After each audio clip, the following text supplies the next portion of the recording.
is catastrophizing? Does your brain automatically jump to the worst case scenario in any situation? If your boss sends you a text or calls you and says, hey, can we meet? Can you come into my office? Do you automatically think, oh my God, this is it, I'm getting fired? And start thinking about, where am I gonna go? I gotta start, look for another job. I gotta do my resume. That is an example of catastrophizing. And I wanna talk about why our brain jumps to this conclusion. I think it's a built-in, what I found out is it's a built-in negativity bias, which is a survival mechanism meant to protect us. But we're in modern life now. We live in modern life. So this mechanism can actually cause little things to seem like disasters. So we have to figure out ways that we can get this under control.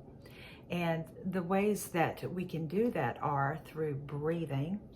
There's one that I really like, and it is the 5, 4, 3, 2, 1.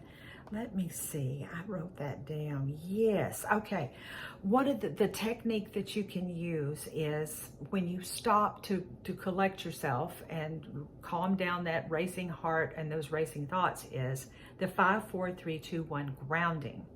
Name 5 things you see, 4 things you feel, 3 things you hear, 2 things you smell, and 1 thing you taste. I think this helps us to stop and recollect ourselves and calm down and put things in perspective. It's also a distraction from the initial shock that we're experiencing. So, and some of the words that we need to watch ourselves and take notice of ways that we're thinking is, what if this goes wrong? Okay, we can change what if this goes wrong to what if this goes right? How about that? So that is like a retraining of your brain to say, instead of what if this goes wrong, what if this goes right?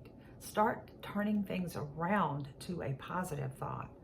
And just recognizing the words that we use in our head or say out loud even sometimes are like always, never, what if, or jumping to conclusions. And say out loud if you're thinking this about yourself. Is this 100% true, what I'm thinking? And most of the time we can say, no, it is not. And some of the things that you can use, I'm not a psychiatrist or a psychologist or anything, so, please check with your counselors, doctors, and everything before you do any of these things. But one of the tools that could help us is cognitive behavioral therapy techniques like thought journaling or reframing. For example, write down the scary thought, then write a more balanced thought next to it. Write down the scary thought and then come over here and write down a more balanced or, better thought out thought about it. Like, I'm going to fail becomes, I've faced hard things before and I figured it out and got through it.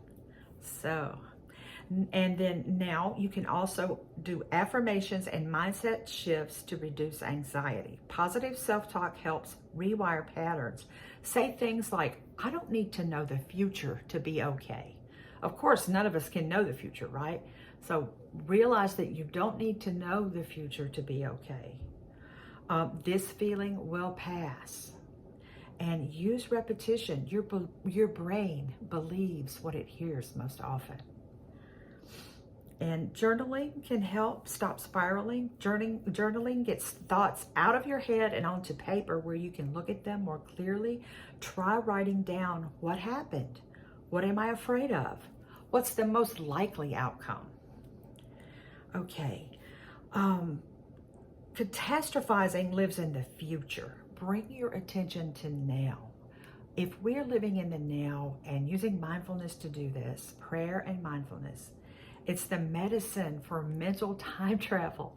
If you are living in the present, in the now, and grounding yourself, the future doesn't even exist. And that's where the fear is in the future. So we got to bring ourselves back into the now. Okay, the link between catastrophizing, anxiety, and burnout, these can be related. Chronic catastrophizing, it's hard to say a bunch of times. Chronic catastrophizing leads to exhaustion and mental fatigue. You're always preparing for disaster that may never come and probably will not ever come. Of course, life is filled with challenges and things do happen, but most of the time, the worst thing that we thought of is not going to happen. It keeps your body in the fight or flight mode, and we don't need that. We're going to have extra cortisol from that. We're going to have extra stress from that. So here are some quick strategies you can use anytime you start to panic. Hold an ice cube. I tried that one. That's pretty good. It completely distracts you, okay? Touch something textured. Set a 2-minute timer and breathe. There's some apps for that where, you can do breathing exercises with an app. I have one of those.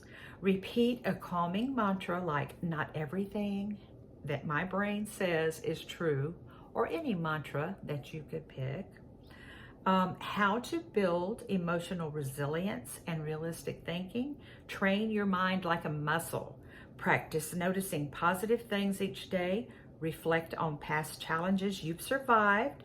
It's not about being blindly positive. It's about being balanced. We're not going to be 100% positive, boom, never have a scary thought, never have a negative thought, but it's about balancing out those thoughts when we do get them.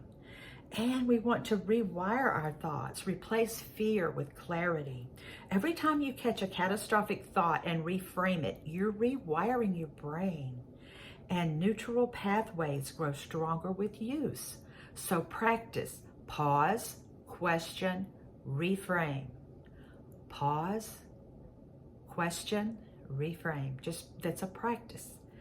And you may need to seek help if it's becoming overwhelming and nothing is working for you that you try to do for yourself. You may want to seek professional help. I always suggest that because I'm not a professional, so I just try to talk about things that I feel that are helpful to me, that I hope will be helpful to you.